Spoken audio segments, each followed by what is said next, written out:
পড়াতে পারেন সেই সুযোগ যখন সম্প্রসারণ করছেন সব দিক থেকে, তখন রাজ্য সরকারকে বদনাম করার জন্য একটা ঘৃণ্য প্রয়াস শুরু হয়েছে। জিনেটের বিষয় কি ছিল?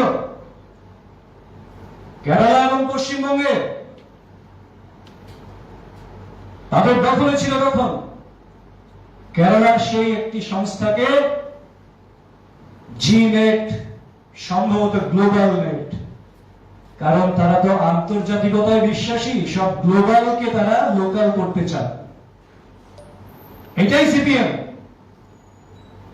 সেই সংস্থাকে স্বজন পোষণের আড়ালে জমি দেয়া, হাসপাতালের বিল্ডিং, যন্ত্রপাতি, সম্পূর্ণ পরিকাঠামো, এমনকি উন্নত মানব সম্পদ দিয়ে জিনেট কিভাবে আজকে কোথেকে এসেছিল, সেখানে চীনের কেলেঙ্কারির পেছনে মহানায়ক কারা ছিল, এবং সেটাকে বিধানসভায় প্রস্তাব তো দূরের কথা, ব্যক্তিগত মালিকানা খণ্ডে এই বিনিয়োগ কার ইঙ্গিতে হয়েছিল, সেই সঙ্গে হয়েছিল, সেই প্রশ্নের জবাব কিন্তু সিপিএম তার দীর্ঘ শাসনে মানুষকে দেয়নি, জানান দেয়নি।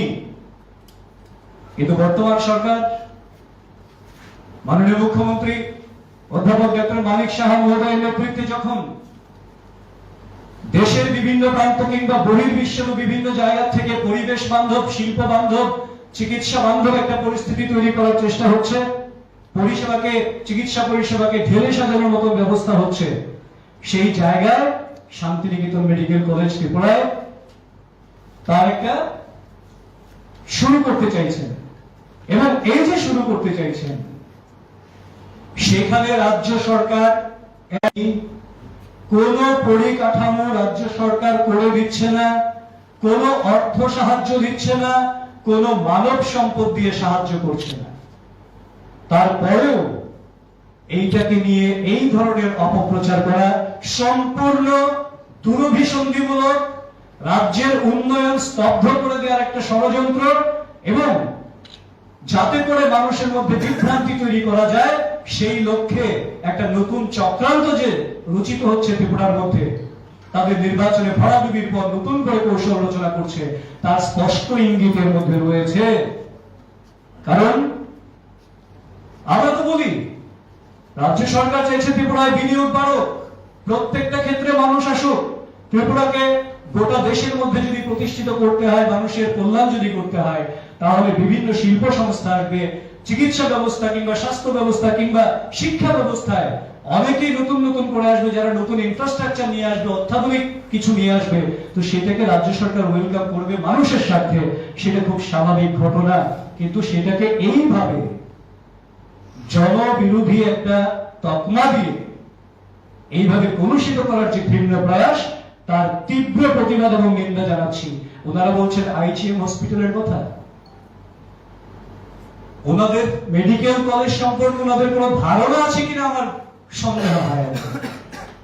আর একটু পড়াশোনা করে তো আসুন, এত বড় বড় কথা বলছেন রাজ্যবাসীকে বিভ্রান্ত করার জন্য। ডেন্টাল মেডিকেল কলেজ যেটা হচ্ছে, তার মানে ডেন্টাল মেডিকেল কলেজ মানে সেখানে দাঁতের চিকিৎসা হবে, বাকি কিছু জানবে না, সেটা হয় না। তার সঙ্গে ফিজিওলজির অনেক বিষয় জানতে হয়। ডেন্টাল নিয়ে যারা পড়াশোনা করছেন, ডাক্তারি যারা পড়াশোনা করছেন, দন্ত ডাক্তার, তাদেরকে দন্তের বাইরে নার্ভাস সিস্টেম থেকে শুরু করে বিভিন্ন সার্কুলেটরি সিস্টেম থেকে শুরু করে অনেক কিছু জানতে হয়। আর সেটা কতদিনের জন্য দেওয়া হয়েছে? সাময়িক কালের জন্য ওই বিল্ডিং এ তাদের নার্সিং এবং তাদের থেকে উইথ পেমেন্ট, তাদের ফিজ, তাদের সিকিউরিটি ডিপোজিট সমস্ত কিছু নিয়ে সেই আগরতলা যে ডেন্টাল আইজিএম এর যে হসপিটালটা রয়েছে, টিচিং হসপিটাল, সেটাকে সাময়িক কালের জন্য অনুমতি দেওয়া হয়েছে, যাতে করে ওইখানকার যে ইনফ্রাস্ট্রাকচার সেটা ডেভেলপ হয়ে যাওয়ার পর তারা সেখানেই চলে যাবেন। এবং এই জিতেন বাবু আসলে এই যে অভিযোগটা করেছেন, সেটাতে আমার একটা কথা মনে পড়ে গেল হঠাৎ। লোকসভা নির্বাচনের পরে কোন একটা বুথ নিয়ে অভিযোগ করেছিলেন, আপনাদের নিশ্চয়ই মনে থাকবে, যে ভোটারের চাইতে ভোট কাস্টিং বেশি হয়েছে, যেটা পরবর্তী সময়ে সর্বৈব মিথ্যা বলে প্রমাণিত হয়েছে, এবং মুখ গুজতে হয়েছে ওনাকে লজ্জায়। ভেবেছিলাম লজ্জায় মুখ বুঝেছেন, কিন্তু আসলে যাদের লজ্জা নেই তারা মুখ বুঝবেন কি? তার জন্য নির্লজ্জের মতো মিথ্যার সাথে করছেন এখন মিডিয়ার সামনে বসে। রাজ্য সরকারের বিরুদ্ধে অভিযোগের তোপ দাগছেন বসে বসে। রাজ্য সরকার নাকি 961টা স্কুল বন্ধ করে দিচ্ছে। অধিকন্ত আগ বাড়িয়ে বলছেন 160টা স্কুল নাকি বন্ধ হওয়ার নোটিশ জারি হয়ে গেছে, যার কোনো বাস্তব ভিত্তি নেই। আমরা দলীয় সূত্রে খবর নিয়ে আমরা যেটা জানতে পেরেছি, সেই ধরনের কোনো নোটিশ জারি হয়নি। কিসের ভিত্তিতে বলছেন সেটাও আপনাদের অবগতির জন্য, রাজ্যবাসীর অবগতির জন্য আপনাদের সামনে রাখছি।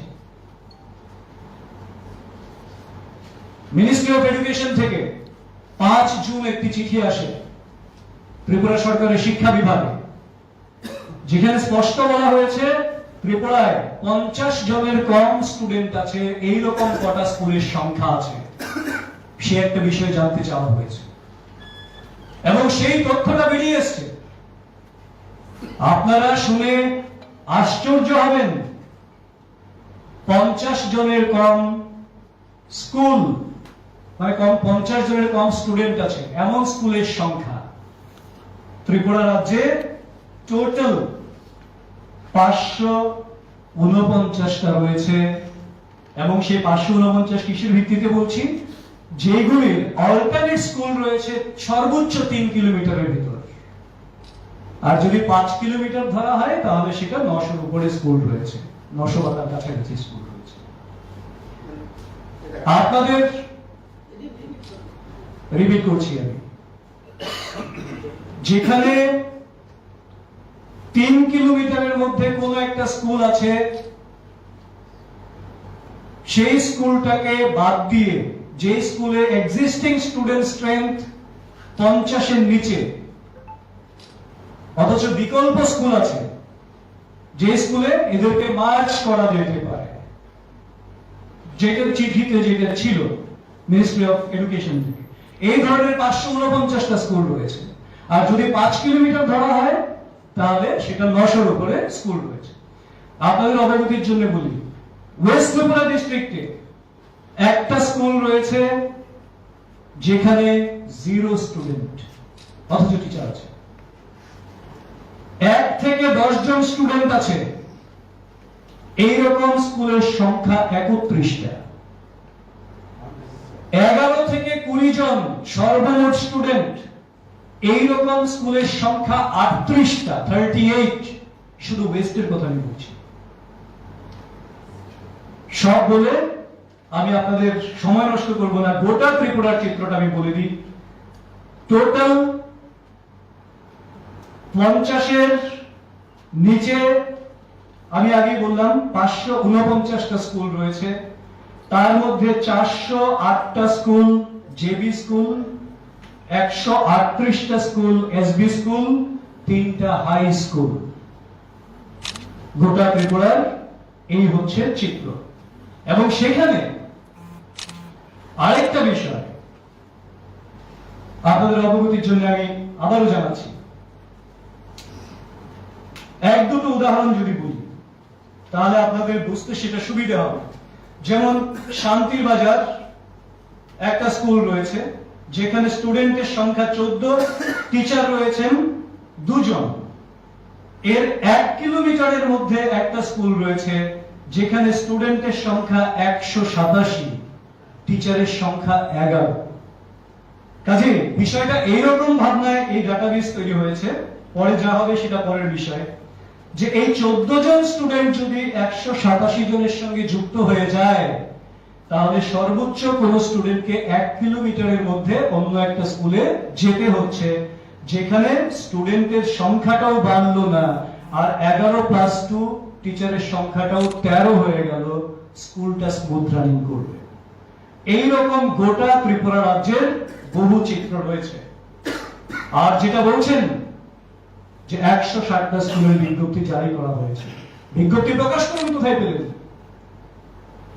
আমাদের সূত্রে এই ধরনের কোন বিজ্ঞপ্তি এডুকেশন ডিপার্টমেন্ট থেকে এখনো পর্যন্ত প্রকাশিত হয়নি। তৃতীয় একটা বিষয়, যিনি দৃষ্টি আকর্ষণ করার চেষ্টা করেছেন তিনজন মিলে। বলছেন রাজ্য সরকার চাকরির জন্য বারবার আবেদনপত্র চাইছে, আবার চাকরি বাতিল হচ্ছে। সম্পূর্ণ ভুয়ো একটা কথা মানুষের মধ্যে চালিয়ে বিভ্রান্ত করার জন্য একটা নতুন কৌশল নিয়েছেন। একটা চাকরিও বাতিল হবে না সেটাকে সুনিশ্চিত করেই ভারতীয় জনতা পার্টির সরকার চাকরি দেবে। এটা আপনাদের সময়ে যেমন করে ফরেস্টের চাকরি বাতিল হয়েছিল, আরো অনেক বড় বড় চাকরি বাতিল হয়েছিল এবং 10,323 এর পরিণতি আপনারা ডেকে এনেছিলেন, এই বামপন্থীরা, এই সিপিএম সরকার ডেকে এনেছিল তাদের দুর্দশা। কাজে সেই ধরনের দুর্বিষহ দিন যাতে রাজ্যের পরবর্তী প্রজন্ম যারা রয়েছেন, যারা যুবক যুবতী রয়েছেন, তাদের দেখতে না হয়, তার জন্য রাজ্য সরকার সন্তর্পণে নিয়মিত নিয়োগ চালিয়ে যাচ্ছেন, কিন্তু সন্তর্পণে চালাচ্ছেন একটা ক্ষেত্রেও যাতে চাকরি বাতিল না হয় সেটাকে নিশ্চিত করে সেটা করছেন রাজ্য সরকার। উদাহরণ হিসেবে তিনি কি বলেছেন? সেক্রেটারিয়েটের কথা বলেছেন যে চাকরিগুলি বাতিল করা হয়েছে। সম্পূর্ণ মিথ্যার পেশাদি করেছেন। সেক্রেটারিয়েটের কোন চাকরি বাতিল হয়নি, আউটসোর্সিং হয়েছে। কেন হয়েছে, কোথায় হয়েছে সেটা জানাটা ভীষণ দরকার।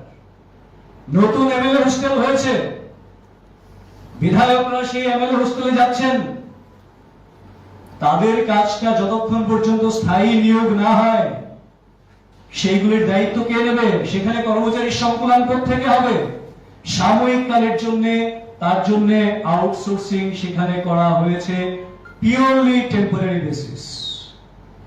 এইটাকে মানুষের মধ্যে বিভ্রান্তি তৈরি করার জন্য চালিয়ে দিচ্ছেন যে চাকরি বাতিল করা হয়েছে।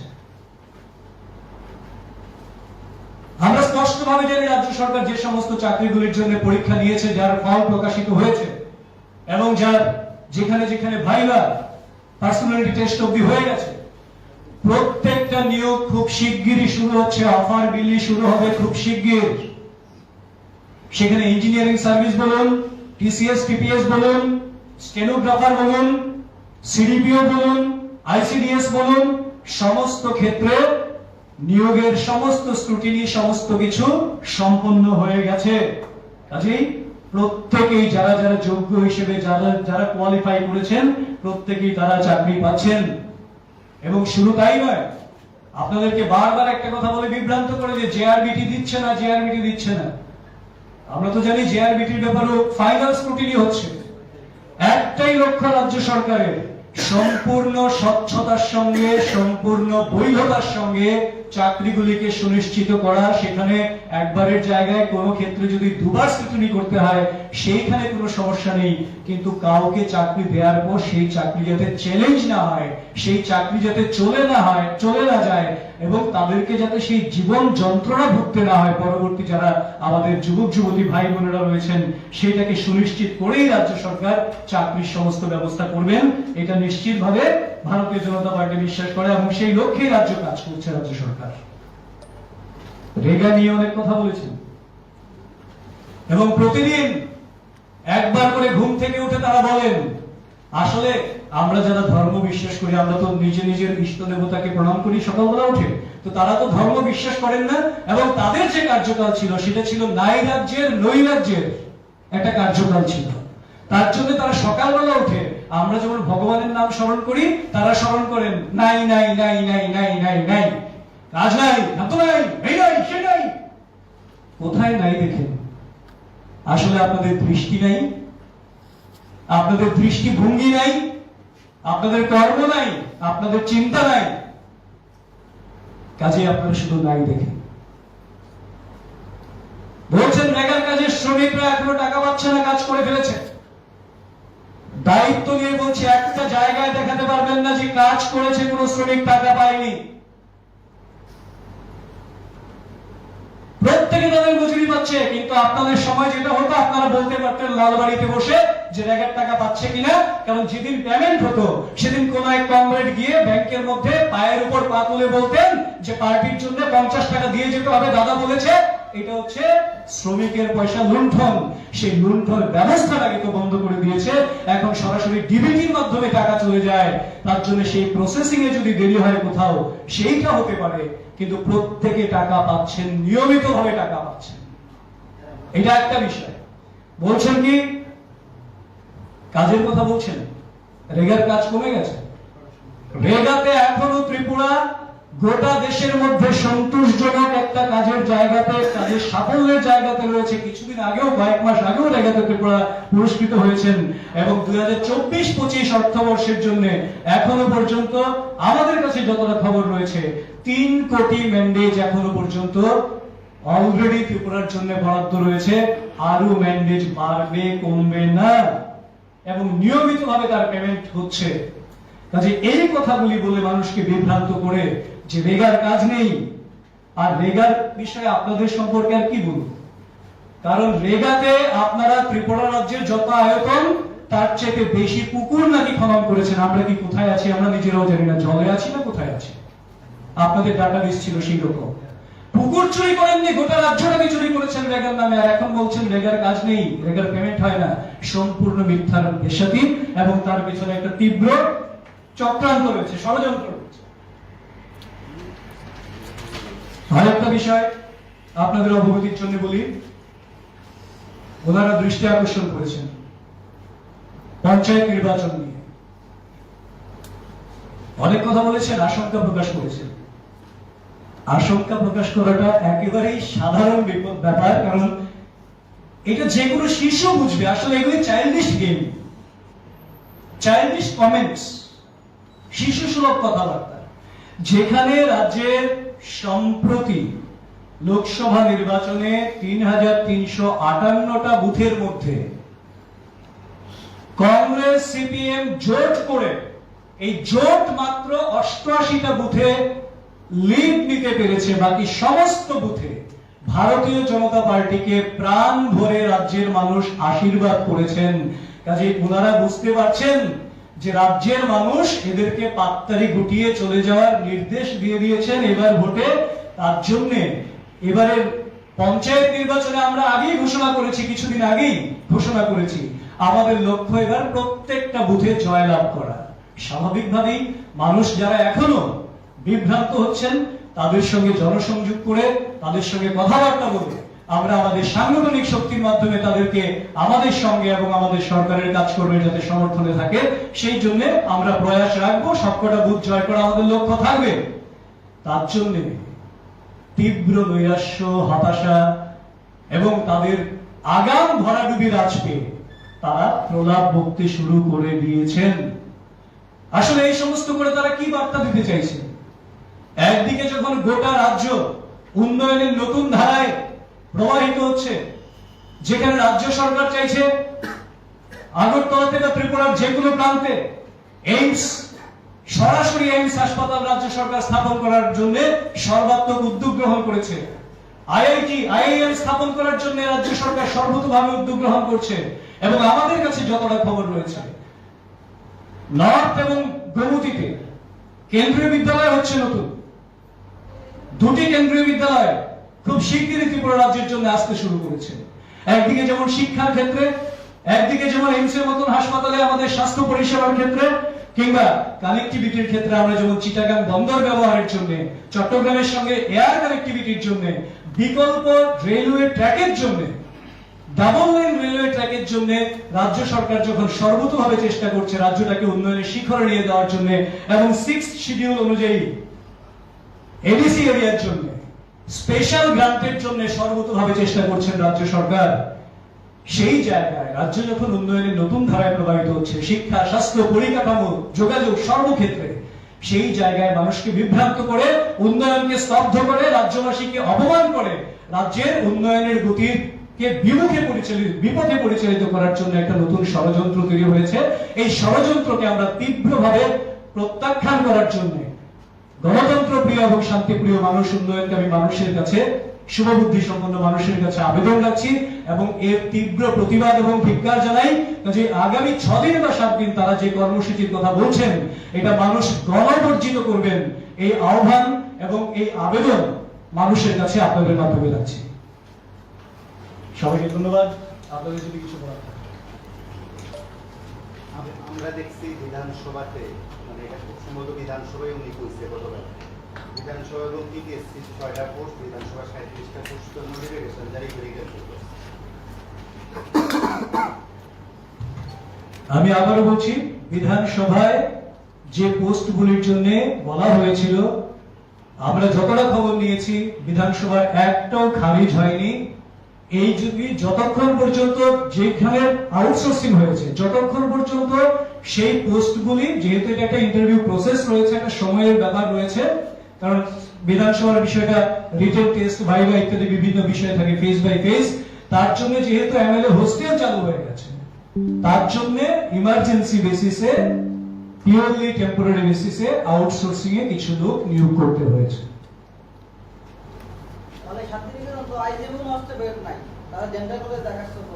সব বলে দিয়েছি, আইজিএম এর কোনো বিষয় নেই। ডেন্টাল কলেজে পারমিশন শুধুমাত্র একটা ফিজ, সিকিউরিটি, সমস্ত কিছুর এগেইনস্টে ফর দা টাইম বিইং, যতক্ষণ পর্যন্ত তাদের ইনফ্রাস্ট্রাকচার তৈরি না হচ্ছে, এখানে এনগেজমেন্ট না থাকছে।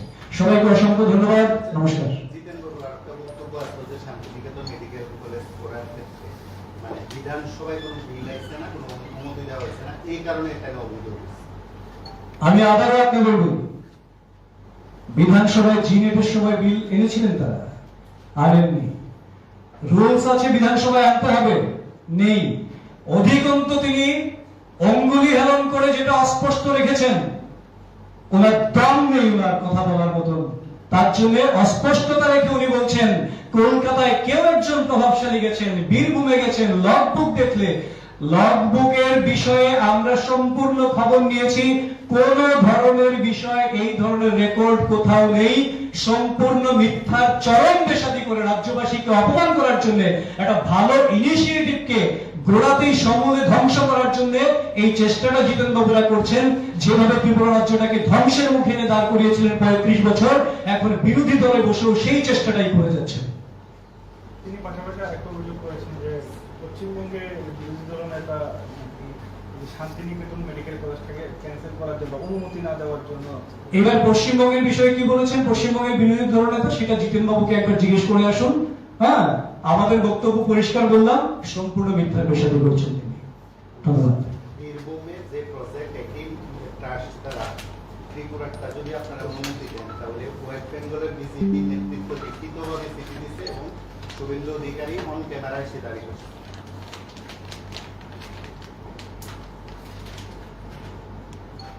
আমি একটা কথাই আপনাদের বারবার বলছি, যে উনি চরম মিথ্যার পেশাদি করছেন। উনি প্রমাণ দিন না যে উনি সত্যি কথা বলছেন।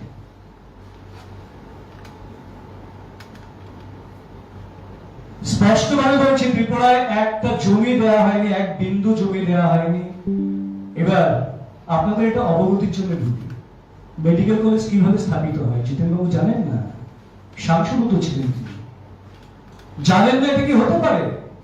নিশ্চয়ই না। এর জন্য মেডিকেল কমিশন রয়েছে এখন, আগে যেটা কাউন্সিল ছিল। কমিশন থেকে ইন্সপেকশন করে ইনফ্রাস্ট্রাকচার কি হবে, কি কি থাকতে হবে, সমস্ত কিছু দেখে তার ফান্ডিং কোত্থেকে আসবে না আসবে সেটা দেখার জন্য ইনকাম ট্যাক্স থেকে শুরু করে বাকি এজেন্সিগুলো রয়েছে। সমস্ত পেপার সাবমিশনের পরে, সমস্ত ক্লিয়ারিফিকেশন পাওয়ার পরে একটা সাবজেক্ট বা একটা ব্রাঞ্চ খুলতে হয়, আর একটা মেডিকেল কলেজ খুলবে।